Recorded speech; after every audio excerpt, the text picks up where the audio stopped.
Yeah, our whole lineup. Every single guy that's going to be out there can do exactly what was done last year.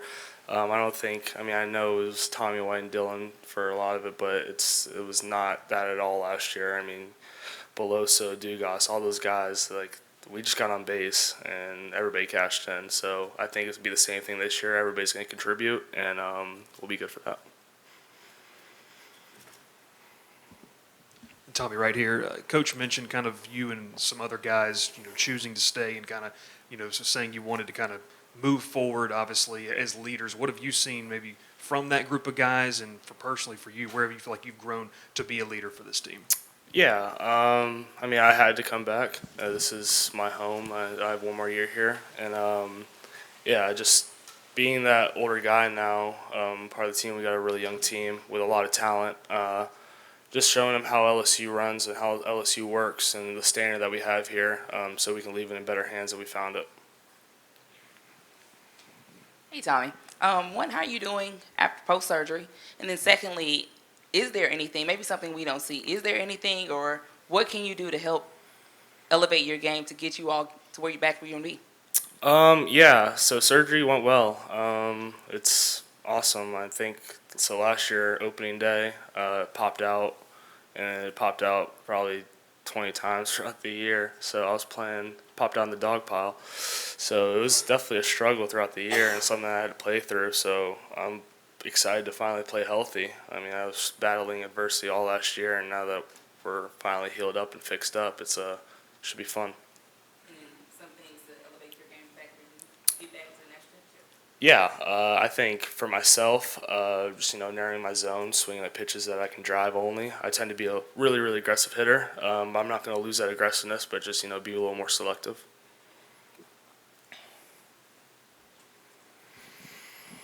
Hey Tommy, how has the chemistry been in the infield since you guys basically have a brand new infield this year? And then also, who has been the toughest pitcher you had to face this fall? Yeah, the infields, we've been clicking really well. Every guy that came in, all the new guys, they know the standard and they've all gelled really well, and we're working really, really good in the infield. So I really like where we're at there. Toughest pitcher, guy that just talked. I think that he's got some stuff that's going to surprise y'all, and you guys are going to lean back and be like, wow. So I'm really excited to see him play. Tommy, after winning a championship, what's the biggest thing maybe you learned about that journey, and how can you get back? Yeah, I think that was definitely the toughest thing I've ever been a part of on the baseball field was Omaha. It was the most fun I've had and definitely the toughest. So I think just staying the course, being with the guys, just that's what we did last year. Was just we leaned on each guy to pick us up, when we're struggling and stuff like that. So that's gonna be a big part of this team is having great team chemistry and be able to lean on one another.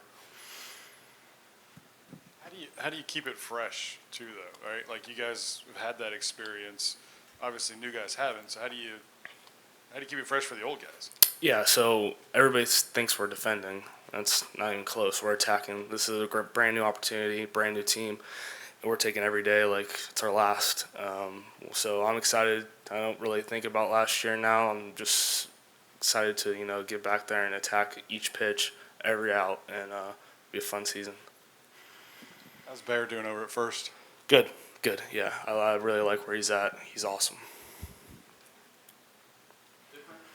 I mean, he played a lot there last year. I mean, having Trey there, Trey's definitely the best defensive first baseman that college baseball has seen. But Bear's really, really good. So I mean, he's going to be great for us, and he's going to do a lot with the stick too.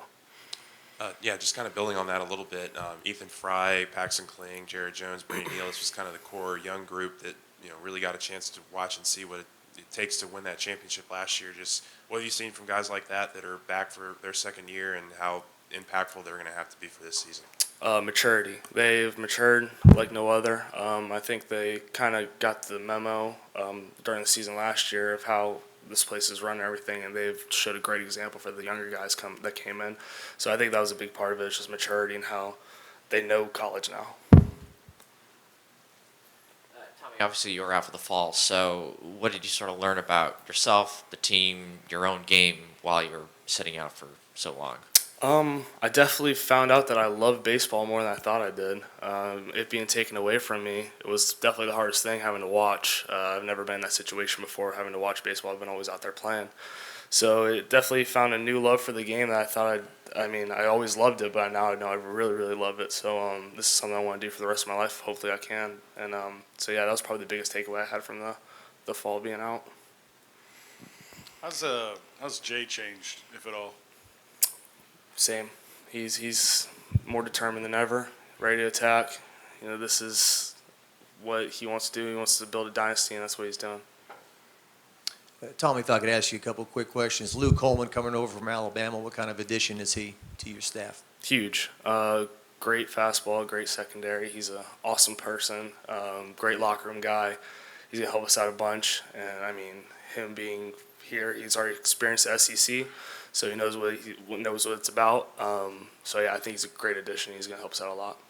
And piggybacking on Seth's question about what you learned on the journey, even in a national championship year, you guys learned there will be losses, struggles here and there. Is that one of the bigger takeaways from last year? Yeah, I think that it doesn't matter where you're at in the season. I mean, baseball is a weird game. It doesn't matter who it is. It's not like football where the biggest, baddest dudes win. It's best guy that day. So, yeah, I think that's the biggest takeaway is just to stay the course, and every out, every pitch matters. That's a big thing. That's what I really learned in Omaha was, I mean, every pitch was just so locked in, so focused.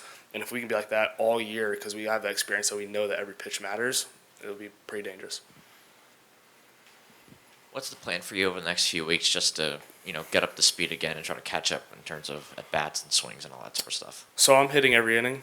Jay has me in there every single inning. So I had 7 at-bats yesterday. So I'm doing a bunch to, get back to where I was. It's a lot of at-bats, but I'm curious about Josh Pearson and how his development has come at second base, trying to move into that spot. What have you noticed from him growth-wise?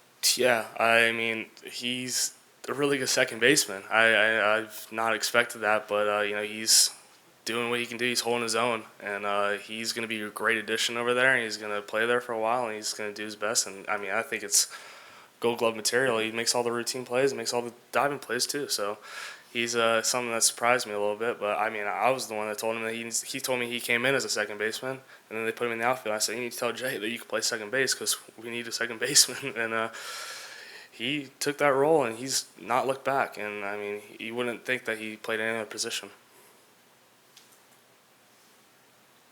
I was wondering if you've heard from a lot of fans to tell you where they were when they were watching the Wake Forest game, and what they were doing, and whether they were in Omaha or here or wherever. And I wonder if you have a favorite story. I don't know if I have a favorite. I think the coolest thing I saw the video of somebody took the video of me hitting the walk-off, and it was like all the parent section reaction.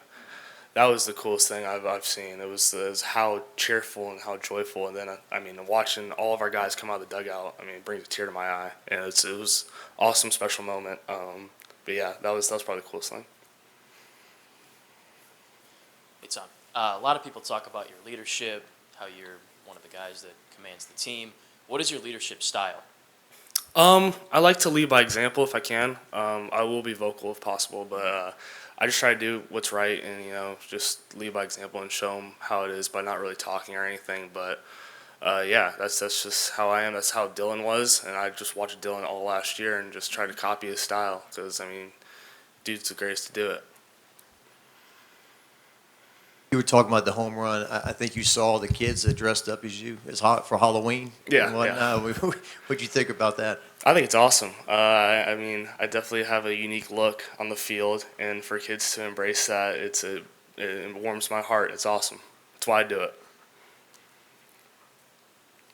You said earlier, You said earlier that all last season you were dealing with adversity, your shoulder, and still being regarded as one of, if not the best hitter in college baseball. What do you think your ceiling is now, being fully healthy? I'm not really looking at any numbers or anything. I'm just looking at wins. If I can help the team win that day, I did my job. If I'm 0 for 4, 0 for 5, if I'm 5 for 5, doesn't matter. As long as we get the W at the end of the day, I did my job.